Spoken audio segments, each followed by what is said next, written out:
controlado. Bien, de miércoles, y como todos los miércoles recibimos con mucho gusto a nuestro querido amigo el doctor Alberto Escabarelli. Buenos días, doctor, bienvenido. ¿Qué tal, Iván? ¿Qué temas esos, no? Sí, ¿Qué sí. temas? Es decir, tenemos muchos temas, lamentablemente, y viste que cada semana se van sumando temas tristes, lo de el sepelio de ayer de estos muchachos, infantes de Marina, que fueron asesinados con una crueldad. De todo eso hay que reflexionar, es verdad. Yo creo que sí, digo, y que queremos tu opinión al respecto de este y otros temas, porque de lo otro habla de la conducta de la persona, del uruguayo, que entendió, creo que entendió el mensaje, creo que sabe, y que cuando se hace alguna cosa como lo que pasó en Montevideo, que yo no digo que esté mal, la peatonalización de un sector de 18 de julio, bueno, alguien dijo, vamos a probar, y después otros dijeron, che, no estamos de acuerdo. Entonces, cuando surge la discusión, en la discusión creo que aparece siempre la solución, ¿no? Sí, porque hay cosas con las que no se debe experimentar, ¿verdad? Es decir, si uno no tiene la capacidad de regularlo, es mejor no exponerse al riesgo. Yo creo que la realidad superó las ganas de los montevideanos de caminar, justamente la novedad de 18 plantas pintadas, como pasó con la Rambla. Bueno, está bien, yo puedo entender las razones que motivan el acto, pero creo que ahora se impone una modificación radical, porque en realidad no hay proporcionalidad entre el riesgo y el beneficio. Correcto. Cuando la ecuación riesgo-beneficio no es cierta, bueno, es correr un riesgo inútil, naturalmente, ¿no? Entonces, si se tuviera la disciplina de la distancia, de bla, bla, pero entonces es fenómeno porque está perfecto. Pero un solo caso que se contagie o dos, ya sería un problema, una dificultad, el tema se politiza, en fin, hay cosas en las que no hay nada para ganar importante, y cuando no hay nada para ganar y hay riesgo, por mínimo que sea, me parece, ganar en el sentido constructivo, ¿no? Claro, por supuesto. Me parece que lo mejor es no ponerse riesgo. En una palabra, yo no tengo incidencia en eso, pero si de mí dependiera, no repetía la experiencia, ¿no? Y mucho menos trasladarla a otros barrios como se pretende, ¿no? También. No, pero digo, porque una cosa es que uno diga, libero. Bueno, está bien, entonces si hay una liberalización, se va armando un procedimiento, un protocolo, pero si se concentra en una zona en especial, como es 18 de julio, que además 18 de julio está acostumbrada como pavimento a recibir muchísima gente en todos los eventos. Es un polo de atracción, ustedes ven en los eventos, por la importancia de los eventos, claro está. Pero las ganas de salir también tienen mucha importancia en un día espectacular, como fue el domingo, pero en fin, son temas menores que pueden transformarse en complicados. Entonces, eso es lo que sea, ¿no? Y bueno, y después, como tú dices, una serie de hechos realmente complejísimos, tienen muchos aspectos, ¿no? El primero de todos es saludar la prácticamente unidad de los rangos que importan del país detrás del fenómeno de el atentado, no, el homicidio de los tres militares, los tres infantes de Marina que fueron ejecutados ahí. Tampoco una dificultad. ¿Dificultad? Para escucharte, no te escuchamos muy. No me escuchan muy bien. Ahora sí. ¿Ahora mejor? Sí, ahora sí. Bueno, no, digo que lo de los infantes que veremos ahora para poder conversar un poco de eso, que nos parece muy importante. Lo primero que quiero destacar es la presencia en el lugar de los hechos del ministro del Interior, del ministro de Defensa y del presidente de la Comisión de Defensa de Senado, que justamente Vergara, que es del Frente Amplio, en una demostración clara de un alineamiento del más alto nivel de la política nacional institucionalizada detrás de un tema como este con el que no se puede andar jugando, ni toqueteando, ni amagando cualquier foro de división. Segundo, la reacción de la sensibilidad pública, que nos pareció muy importante, en un día que fue terrible, porque tuvimos un padre que ejecutó a sus dos niños, esas cosas monstruosas que uno no termina de entender cómo puede derivar el razonamiento humano de venganza por esos caminos, es muy difícil poder entenderlo, y una serie de homicidios y de situaciones tremendas, pero en el caso de los militares atacados, hay otras connotaciones que evidentemente no puede omitirse tener en cuenta, sobre todo desde la perspectiva de nuestra, como puedo nombrar, mi experiencia como presidente del área de delito organizado de Naciones Unidas tantos años, y en una actividad que si bien en el Uruguay, y bueno, que lo vea simultáneamente, que fue situación muy privilegiada. Seguimos con dificultades para escucharte, no sé si te estás moviendo. No sé, estoy sentado quietito con el micrófono, pero... Ahora sí, ahora sí. Ahora mejor, me voy a acercar más el aparato. Y digo, por la experiencia de haber presidido el área de delito organizado y drogas de Naciones Unidas y simultáneamente la de la OEA, tantos años, en el exterior sigo conectado de algún modo a estos temas, con algunas charlas, más allá de los de gobernabilidad, etcétera. Y me parece que hay algunas reflexiones que, si te parece, habría que hacer en relación a este tema, hoy que tenemos más información. Te escuchamos. Primero que nada, que hoy tenemos la información de que hay una persona, asistida por otras, que, abusando de una posibilidad de conocimiento, ingresa a donde está ese destacamento militar, porque lo que no hay que olvidarse es que puede ser más grande o más chico, pero es un ataque perpetrado en una estructura militar, con profesionales militares equipados para combate, ¿verdad? Es decir, que ni siquiera son sorprendidos por la calle, como sucede con los policías cuando los asesinan por una pistola o los asaltan, ¿verdad? Estamos hablando de algo que requiere un mínimo de planificación, y esa ideación llevada a la práctica, y luego una estructura mínima que le permite tener un lugar donde refugiarse, etc. El hecho concreto es que tenemos, por un lado, dos hipótesis.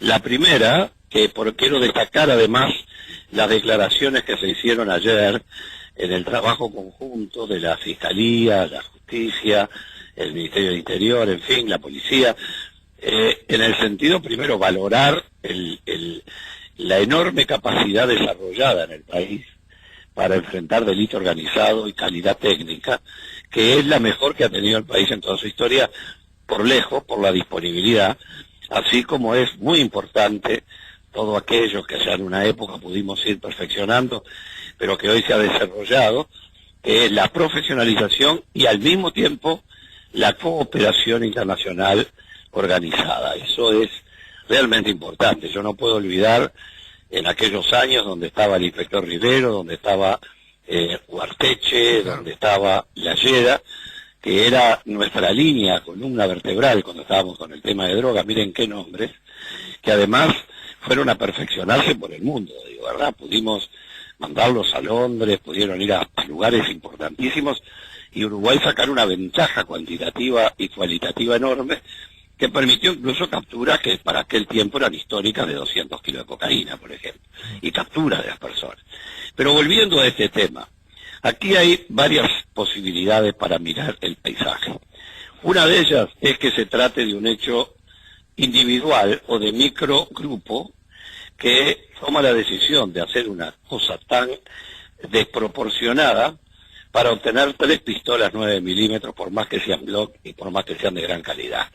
Todos sabemos, ustedes lo saben como todos, Uruguay está rodeado de países productores de armas, el tráfico de armas desde el punto de vista legal es enorme, y conseguir una pistola 9 milímetros en el mercado negro, más allá de que no pueda ser una pistola Glock y su calidad, la finalidad la cumple perfectamente y no hay necesidad de correr el riesgo de tener que atacar una base militar y todavía arriba llevarse la vida de 3 personas ejecutadas, realmente ejecutadas. Entonces, lo importante es lo que decía, de que en la declaración de las autoridades dejan claro que se esclareció este aspecto, pero la entrelínea dice seguimos Claro. investigando. Sí, porque Y hay eso- hechos anteriores que no pueden dejarse de lado también, ¿no? Digo, la conexión de otros, acá hay una construcción que, como bien dices tú, tiene que ver con una línea de hechos que va desde amenazas a los fiscales, el atentado contra la unidad de narcóticos Sí. y algunas otras cosas que están en el entorno, y este ataque como tal. Y luego los mensajes que en muchos casos también pueden interpretarse con la muerte de policías que fueron literalmente ejecutados. Todos con la misma excusa, estamos, todos no, pero me refiero a los que son ejecuciones, con la excusa de el hurto del arma de fuego, la pistola de reglamento. Por lo tanto, la primera hipótesis eso es un hecho aislado. Está bien, yo creo que no es un hecho aislado, creo que por suerte las autoridades creen lo mismo y no se pierde nada con estar atentos, y yo diría que todo el sistema internacional está atento con esto, porque no nos olvidemos que Uruguay dejó de ser un país de microconsumo comparado con otros y un país de tránsito de algunos kilos de drogas, hasta puede ser algunos cientos, hasta pasar a ser un país por donde transitan toneladas de drogas. Nuestro gran temor siempre fue que pasaran por el país volúmenes muy grandes, porque eso conlleva inevitablemente la presencia de operadores del delito organizado internacional por el valor implícito de los cargamentos, que utilizan a el delito local y que ese delito local termina utilizando a ese grupo de, yo me atrevo a decir, descerebrados, que son el producto del consumo de la pasta base que anunciamos hace casi 20 años, que habíamos visto en Perú y en otros países, donde después de 3 años de consumo se transforman en personas que, sabiendo que están haciendo mal, de todos modos están dispuestas a cualquier disparate, y es el mercado de donde se alimenta, para empezar, el sicariato, ¿verdad? Esto no es algo que haya comenzado en Uruguay como un descubrimiento, lo dijimos hace muchos años, están las versiones de prensa, incluso taquigráficas en el Parlamento, en la Comisión de Seguridad y de Defensa, y en ese sentido, cuando hablábamos de que iba a llegar un momento que los jueces y los fiscales debieran estar con custodias y con autos blindados, presentamos el proyecto de ley en el 2000 y poco de protección de víctimas y testigos de delitos violentos, propusimos la extensión del delito de lavado para figuras que tienen que ver con los atentados, el terrorismo, etcétera. En una palabra, me acuerdo, lo decía hace unos días, de gente que sé que tenemos una preciosa relación, y la teníamos en ese entonces, que incluso me miraba como diciendo, como yo estaba recorriendo el mundo con Naciones Unidas por estos temas, y sobre todo Centroamérica, por estar presidiendo esas áreas, bueno, lo que yo estaba viendo en Centroamérica, que era fantasmagórico, y la misma Colombia, que tenía jueces en el anonimato, no se sabía quién era el juez que a uno lo juzgaba, por lo que eran las amenazas y las ejecuciones de jueces y de políticos, en fin. Entonces, por un lado tenemos la comisión del delito. Miremos un poco primero este delito tal cual fue ejecutado.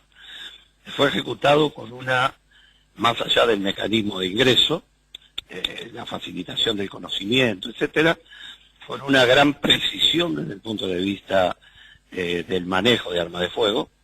Es una ejecución muy, es horrible decir la palabra limpia, terriblemente directa en la ejecución de los 2 soldados con 2 balas a cada uno, asegurando la muerte, y luego las otras 4 con alguien que incluso tiene una herida, que era como intentando defenderse, y que hace que le tire 4 disparos para asegurarse la muerte. En una palabra, es una ejecución directa, ¿verdad? Ahí no era la amenaza, dame el arma que me voy, las razones pueden ser porque era conocido, todas las que uno quiera, pero el hecho claro es que hay una ejecución fría de alguien entrenado, como estaba para hacerlo, que tiene el único correlato diferente en lo que tiene que ver a un sicario profesional de alto nivel, y es que lo primero que hace un sicario de alto nivel es bañarse, tirar la ropa y prenderla a fuego y deshacerse de los elementos que obtuvo, digo, ¿verdad? Sí, que no fue el caso de este sujeto, ¿no? Ahí está, es decir, ahí hay una cuestión que no mantiene la simetría de la capacidad de ejecución del asesinato con la conducta posterior, ¿verdad? Es decir, ahí hay un desencaje. El delito organizado, que es la segunda posibilidad, y los mensajes que esto implica, por desmoralización de la fuerza, por mensajes explícitos, por todo lo que significa, está claro que opera por capas. Por un lado está esta persona que puede estar convencida de que alguien le dijo te compro 3 pistolas y conseguílas, y yo te las compro y te las pago, y el individuo no sea consciente de que forma parte de una estructura. Puede ser que simplemente lo haya hecho nada menos, es una cosa disparatada de estas, para obtener dinero para la droga. Me parece raro, pero también puede serlo. Pero también puede pasar que consciente o inconscientemente forme parte de una serie de capas, cuyas capas más altas son difícilmente detectables, por una razón que paso a decir brevemente. Cuando hay traslados de drogas de estos volúmenes, de 4 o 5 toneladas como ha pasado, detrás de eso hay una organización económica financiera muy fuerte, que es la que pone el dinero para que todo eso funcione, y una estructura que lleva adelante ese operativo en el exterior. Esa operación desde el exterior, que es puro delito organizado, elige cuál es el lugar de menor resistencia, o el lugar que está más distraído, o el lugar donde encontraron formas de penetrarlo, y que siempre hay uno que está un poquito más distraído que otro. Es inevitable en la vida. Y bueno, una vez que se determina cuál es la ruta, comienzan los intereses de los delincuentes locales y de los que son operadores, verdaderos brokers delictivos de traslado de droga del exterior hacia otro país en Europa, por ejemplo, como en el caso de Alemania, que también, no tengo duda, están trabajando los servicios internacionales en todo esto. Y lo que sin duda sucede en este tema es que cuando en un país se comienza a transitar con estos volúmenes y se incautan y se pierden, bueno, el operador local tiene que demostrarle al dueño de toda esa porquería que efectivamente él sigue siendo eficiente y que está dispuesto incluso a ejecutar policías como mensaje. Eso es una ley no escrita internacional, que el policía y la seguridad es la que paga el precio de la demostración del poder del delito. O sea, tú estás hablando, y tú sabes que yo lo manifesté tal cual así, lo que tú manejas, porque no es toda la gente la que entiende lo que tú con total, absoluta claridad estás manifestando, esas capas, ¿verdad?, que se van superando desde el más alto nivel, y acá estamos hablando de miles de millones de dólares, no estamos hablando de 2 pesos, y que llegan al final y dice, pero que forma parte de un esquema. De repente ni el individuo, ni siquiera él se da cuenta que forma parte de un esquema, pero lo ves, lo forma. Y como tú bien decís, esto de salir, además las actitudes, ¿no? O sea, yo insisto, para mí faltan cosas en la investigación. Obviamente, acá algún colega ayer insistía en hablar con el abogado de las víctimas para que le dijera, y no sabe de que la formalización no significa que ya haya condena, o sea que el abogado no puede hablar, porque lo que tiene que hacer es recabar pruebas para poder ir al juicio oral y público, y con la contundencia de los hechos lograr la condena que se pretende. Pero digo, como que no hay una lógica en todo esto si no lo atamos a hechos anteriores. Ese es el gran problema. O sea, yo pienso igual que vos, que no es un loco suelto que sale por allí y que va y que después agarra y vende en el mercado 2 Glock a 30.000 pesos cada una. Digo, sí, está claro que yo creo que, por eso digo, yo trato de hacer lo que tú dices. Primero, pensemos en la hipótesis de que se trata de alguien que tiene suficiente desequilibrio, pero el conocimiento para hacer el disparate que hizo, y lo está haciendo aisladamente. Está bien, esta es una hipótesis. De todos modos, la justicia y las autoridades están buscando más allá de esto. ¿Cuánto encontrarán? No sabemos, porque incluso tampoco siempre el ejecutor del delito que en este caso es el homicida y los cómplices, están en conocimiento del aparato que los usa, porque de pronto les está diciendo, consígueme 3 pistolas Glock que te voy a pagar $10.000, estoy inventando cualquier número, y me gustaría que fueran esas armas militares y ya me traes un equipo de radio, y bueno, vamos a pensar de que hubiera una micro situación de ese tipo. La segunda hipótesis, en la que uno más se inclina, es a que no hay que dejar de pensar en que se trate de algo mayor. No quiere decir que podamos afirmar que eso es así, pero la normativa internacional en esta materia y las estrategias nacionales desde siempre llevan a que se busque mayores niveles de todo esto para ir tratando de reconstruir la cadena. Cuanto más perfecta es la operación de crimen organizado, mayor corte hay entre una fase y la otra. Es decir, si estuviéramos en una operación de alto nivel, es muy probable que este individuo no tenga mucha información más que la que ya tiene, digo. No podemos saberlo. Lo que está claro es que este no es un momento para grandes informaciones. Está bien, se informa lo que ya está, se cumple con eso y se dice seguimos investigando. Yo no creo que ni el abogado defensor, que no tengo idea quién es, pero digo, el abogado defensor o cualquier otra persona que tenga vinculación con el caso pueda no solo hablar, sino conocer realmente lo que está pasando a nivel de inteligencia, a nivel de seguimiento, y bueno, y lo que hay pueden ser comentarios, eso es claro. A ver, queda claro que el que entró lo dejaron entrar, queda claro que el que ejecutó era un perfecto tirador, queda claro que tenía índices de torpeza con lo que hizo con su propia ropa y mantener una de las armas, queda claro que no rompió para fingir que entró con violencia, es decir, hay cosas que lo muestran como un alto profesional del disparo, de la utilización de armas de fuego, y por el otro lado lo muestran como alguien que no tiene demasiada capacidad de dejar cubiertos sus propios rastros, digo, ¿verdad? Que eso también la inteligencia policial y en los sistemas de investigación y judiciales y fiscales tiene muy en cuenta. Esto es todo tenemos gente muy especializada hoy en todas estas materias. Pero lo importante es saber que, como decimos hace tantos años, el mundo, Uruguay está en el mundo y el mundo no queda lejos, y así como un día nos viene el humo de un volcán chileno que da 3 veces la vuelta al mundo, otro día nos aparece el coronavirus, y bueno, no tenemos ninguna razón para pensar, cuando vemos pasar de a 4 toneladas, y vamos, lo que se dice, lo que toda la vida supimos, es que la incautación mundial de drogas anda en el entorno, lo mismo pasa con el tráfico de armas, hay una pequeña diferencia, el tráfico ilícito, me refiero, anda aproximadamente el 8% la incautación, a lo sumo el 10% de los volúmenes reales del tráfico ilícito.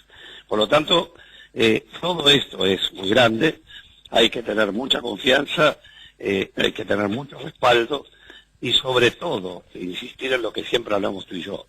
No podemos pedir que quien se dedique a ser juez, a ser fiscal, que un hijo o un esposo, una esposa diga en su familia, a sus padres, a sus hermanos, a sus amigos, bueno, voy a entrar a la carrera fiscal, diga, voy a entrar a una carrera que me puede costar la vida, o una carrera donde puedo terminar presionada para tenerme que vivir custodiada el resto de mi vida durante muchos años, que créanme es una cosa absolutamente terrible.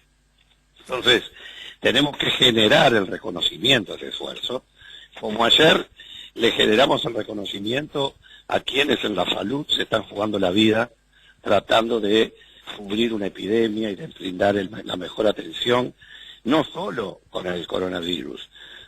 Sabemos que hay gente que se ha enfermado del sistema de salud de las enfermedades más espantosas, solo por perforar su piel con una jeringa contaminada, por poner un ejemplo.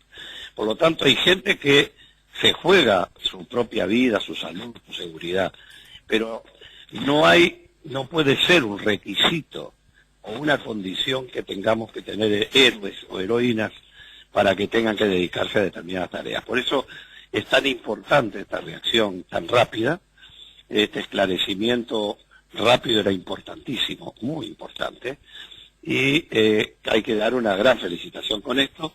Y bueno, veremos qué tan es un acto tan profesional que lo dejó encapsulado aquí y no tenemos forma el país de poder llegar a más datos, o qué perforación puede haber para el caso de que así lo fuera, con conexiones con un delito organizado nacional e internacional.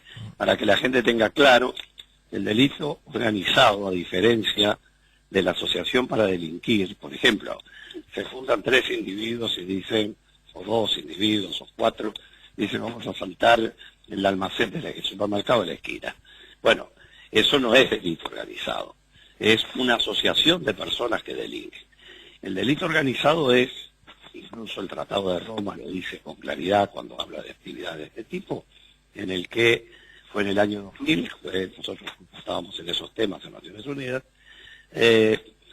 la que queda muy claro es que ahí habla cuando 3 o más personas, el número es ese, están dedicadas a una organización delictiva para obtener resultados que son mucho más que el mero resultado de asaltar la caja del supermercado. Son estructuras tendientes a obtener factores de poder, localización de poder. Ese propio delito organizado toma otras formas. Por ejemplo, se transforma en carteles, esa palabra del cartel de drogas, etcétera. ¿Y qué es un cartel? Bueno, un cartel es cuando el delito organizado divide los territorios y hay un cartel que se dedica a la zona A dentro de la organización del delito, con su propia estructura de jerarquía. Hay otro cartel que se dedica a la zona B y por eso vemos a veces las luchas territoriales en las que hay verdaderas guerras. Sí. Acá, Alberto, una cosa que queríamos aportar, justamente por lo que tú decías, y pensando en que uno quiere gente valiente, por supuesto preparada, pero más valiente, pero no heroínas ni héroes.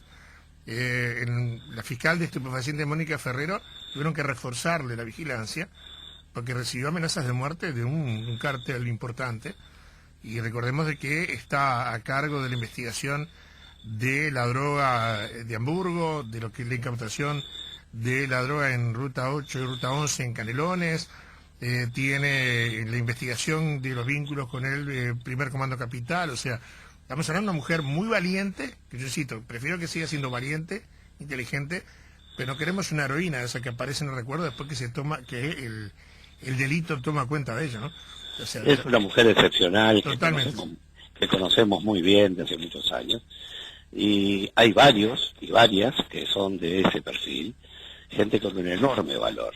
Lo que está claro es que tienen que tener el respaldo y la protección para el resto de su vida, porque no puede, por ejemplo, en las funciones como tienen que ver con el delito organizado, Naciones Unidas, etcétera, las coberturas son permanentes. ¿Por qué? Porque a quien un fiscal le pegó y le costó la libertad y de pronto cientos, miles o millones de dólares su actuación, perdonará o no perdonará. Entonces, si bien la seguridad y la custodia no garantiza, sí hace que se sienta menor impotencia. Y por supuesto que además, para el custodiado, Uruguay tiene un equipo especializado, que es una guardia especializada después de custodia para personas con especial perfil, y que es de lo mejor que hay en el país, con un nivel de entrenamiento a nivel internacional. Yo he estado con Andrés presente en algunos de esos ejercicios y no tienen nada que envidiarle a lo que pude ver en otros países, el primer mundo del conflicto, por decir de algún modo. Este sistema de custodia especializada, que no es simplemente que la policía acompaña, sino que son guardias estáticas y guardias de acompañamiento, son realmente un factor de tranquilidad. Mira, pongo un ejemplo. Recuerdo que cuando una ley de presupuesto en el primer gobierno del presidente Vázquez, que yo integraba el Parlamento, pero por otro partido político, cuando viene el pedido del presupuesto nacional del incremento de la custodia para el presidente que asumió, que ya estaba en ejercicio, recuerdo que se quería comparar lo que salía antes, lo que salía después, y yo recuerdo haber sido, creo que el único, que acompañé ese voto, y bueno, salió, además había mayoría parlamentaria, pero digo, y fundamenté el voto en que yo quiero decisores que tengan tranquilidad. Y hay necesidades que solo conoce, después de estar 6, 7 meses en el gobierno, para una ley de presupuesto, solo el que es el soporte de la información disponible, que tampoco tiene por qué estar dando explicaciones de por qué tiene preocupación. Si un país no gasta en cuidar a la gente que toma las decisiones profundas, entonces que se resigne a tener decisiones tomadas apresuradas, decisiones producto de la falta de concentración, o lo que es peor, en el caso después de un fiscal, productos del temor. Digo, entonces, cada vez que se ha escatimado en estas cosas en el mundo, que ya no lo hace nadie, se paga mucho más caro que con lo que pueda salir una custodia, lo que pueda salir una vigilancia. Por eso, el caso de Ferrero es un caso paradigmático, pero también decimos que hay varios que están en eso, y un poco más pequeño aún.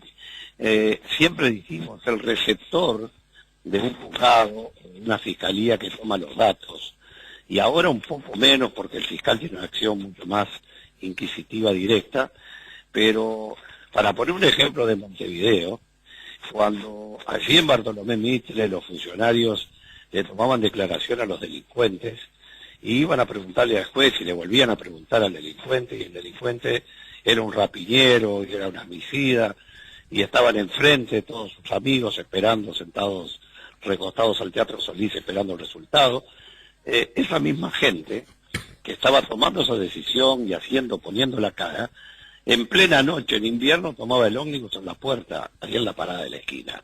Digo, esas cosas no pueden pasar en el país. Hay gente que está poniendo demasiado, y bueno, y así como para la salud le compramos equipamiento especial, a la gente que está trabajando en los temas especiales hay que darle la protección y cubrir sus necesidades para una mayor seguridad. El país puede hacerlo, hay una enorme cooperación internacional para esto. Así que, en concreto, si bien hay tantos temas que tratar, hoy me parecía importante seguir su razonamiento en lo que tiene que ver a que en materia de lo que hemos vivido, hay que tener en cuenta que primero hay un atentado contra una estructura policial cuasi militar, como es la Brigada de Narcóticos. Tenemos policías asesinados para robarle las armas, pero también que pueden ser un mensaje tratando de desmoralizar.